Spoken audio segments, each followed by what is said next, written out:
And in this video we're going to show you axolotl eggs, baby axolotls, and how to set up a tank for axolotls.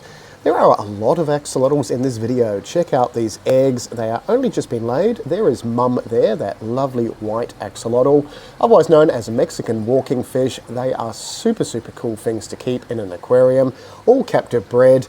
Yes, let's get started and show you what's happened. And welcome back to another Paul's Aquariums video. I'm an aquarium shop in Brisbane for the last 26 years, and we've been keeping and breeding axolotls for, a long time. It's been about 40 years all up so far. And these axolotls, which are in this tank for sale, and there's a few big ones, there's a few smaller ones, have all laid eggs overnight. Check out all those little tiny white dots. Yeah, there are a lot of eggs, all on the fake plants there, on the real plants here, all around the log, bits and pieces. Now, I'm not entirely sure who the mother is, but I suspect it's obviously not that boy there. He is a big boy. I'm pretty sure it is this albino axolotl here, because she was looking a little bit fat on the weekend, and what are we? We're Tuesday now.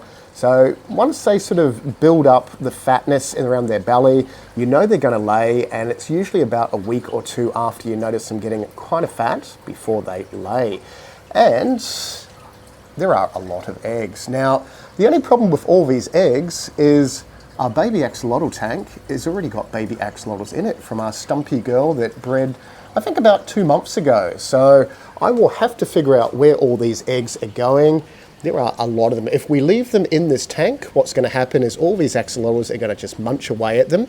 If they don't eat the eggs, once the eggs hatch into tiny little tadpole type things, they're going to get munched by the parents as well. Yeah, they don't actively hunt down them, but if they're wiggling in front of them, they're going to eat them. And there are a lot of eggs. Check out all those there. So I'm going to have to temporarily put them in a little container in here. If you haven't had axolotls before, they are the tadpole stage of a salamander that doesn't morph into an actual salamander. So they've evolved to live in the tadpole stage their whole life. They originated from a couple of lakes in the highlands of Mexico, so they like the water nice and cold. Unfortunately, one of those lakes, I think in the 70s, got completely destroyed by people because they were worried it was going to flood and destroy a village. So there's only one lake left, and that's pretty heavily polluted apparently. Going by the internet and all that, I have never been to that lake, so I couldn't tell you anything about it apart from what is on the internet. But these are pretty endangered in the wild, but super easy to breed in captivity. So all these axolotls have been bred in captivity. You can't import them into Australia, so it's only really what has been bred in Australia. Now, they need the water nice and cool. We have this thing here, which is a chiller, which we run at about 18-19 degrees, and that is connected all the way around this side to a big canister filter, which is that filter there.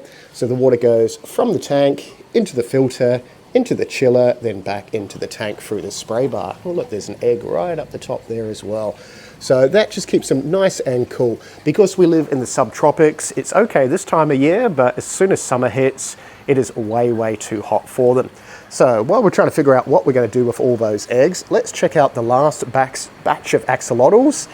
Yeah, now, because it was a stumpy-tailed female, if you didn't see that video, she was genetically weird, yes, and didn't deliberately breed her. She bred with another axolotl, a normal one, but unfortunately all the baby axolotls that had the stumpy tail didn't really survive. I think we got 1 or 2, but these are her babies. Aren't they cute?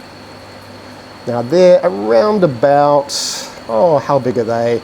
About sort of maybe 6 to 8 centimeters now, to give you an idea. Look at that one. They develop their front legs first, and then they develop the back legs about a month or so after that. So when they're born, they look like tiny little tadpoles, and then they slowly turn into these bushy looking axolotls. You can see there. Look at the gills on him. That is a pretty axolotl. So we've got a big variety of colors with these. That is a pure albino. You can't even see that one's eyes. They're in there somewhere. That one is a normal wild type. There's quite a few in the plants up the top. There's another wild type one there. The mother was a wild coloured axolotl, so a lot of them are wild coloured. That one there, hiding behind the filter sponge, is sort of a yellowy brown colour. And I don't even know what you would call that one there. It's sort of white and it looks like it's going to grow spots on them. So that's going to be kind of cool if it's a spotty white axolotl. And there is another one there, a little bit lighter, so that's probably going to go a browny colour. That one's going to be a gold axolotl or axanthic. So there are a few different bits and pieces colour-wise. Now the problem, oh, there's a black type one, maybe black. I'm not too sure if that's going to go black or stay that really cool mottled colour. But there's a big variety of them. That one's up in the plants. There's another one there. So there's quite a few of them in there. Now, this little tank was set up for baby axolotls. It has the same sort of setup as the bigger tank. So it has a canister filter, which is just a normal everyday aquarium filter that sits under the tank, and it has a chiller. So again, we're at 18, 19 degrees with this chiller, and all it is the intake of the filter is in there with a sponge around it to stop the babies getting sucked into it. It goes out of the tank, it goes into the filter, then the filter pumps the water into the chiller, and then the chiller goes back into the tank, which is just up here and then back into the tank. And then we can just program how cold we want the water to be with either pushing up or down on the chiller. It is that simple. So the filtration is a normal canister filter with all the media. The chillers just want one that rated double the volume of your tank. So this is about a 60 litre tank. We've got one that'll cool down up to 280 litres, only because you want them a little bit colder than a normal sort of marine tank at that 24 degrees or so. So that is pretty much the basics of an axolotl tank setup. So the water quality in here is got a neutral pH, so we try and aim for about 7 to 7.2, so just slightly alkaline, and keep them nice and cool. Obviously you don't want any ammonia, any nitrites. These little babies here, the first meal was newly hatched baby brine shrimp, and then they just go on to blackworms as they mature. So once they're on pellets, they'll be available for sale. A little bit hard to feed them at this size because you have to baby them. They prefer live worms over frozen worms, but as they get onto pellets, they're quite easy to look after. How cute does that one look? But anyway, how exciting. You didn't expect more axolotl eggs. So the parents of these eggs are for sale because we sell axolotls pretty much every week. Just make sure you've got a chiller and a decent sized tank. For adults, they will get pretty big. So an adult axolotl is going to get around about 30 centimeters. These little guys and girls here are only about 20 centimeters at the moment. So expect them quite big. So you do want a decent sized tank, and you want around about 100 liters per axolotl. So if you've got like a 90 centimeter or 3 foot tank, you roughly can keep about 1 or 2 axolotls in there.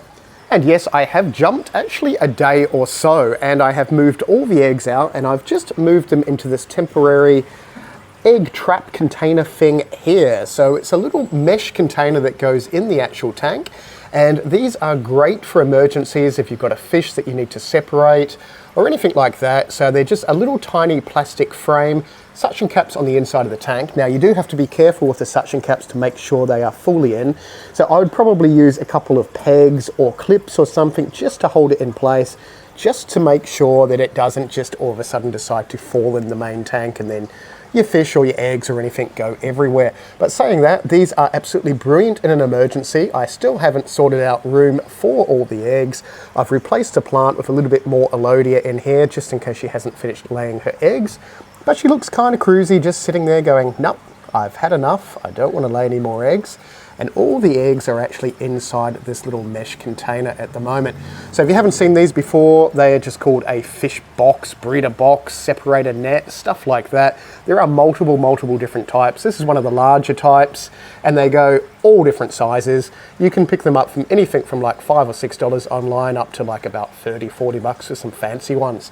But that is where we are now with the eggs. So the eggs are just sitting in there, doing their egg thing.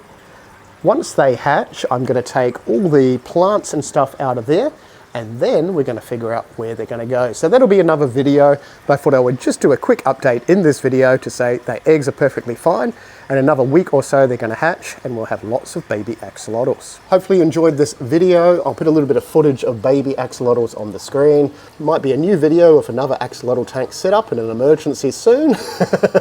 Stay tuned for that. If you want to see more videos like this one, click the thumbs up so I know. Comment down below if you've got any questions whatsoever, and thank you very much to all my members for being a member on this channel. Thanks heaps. We will see you in the next video.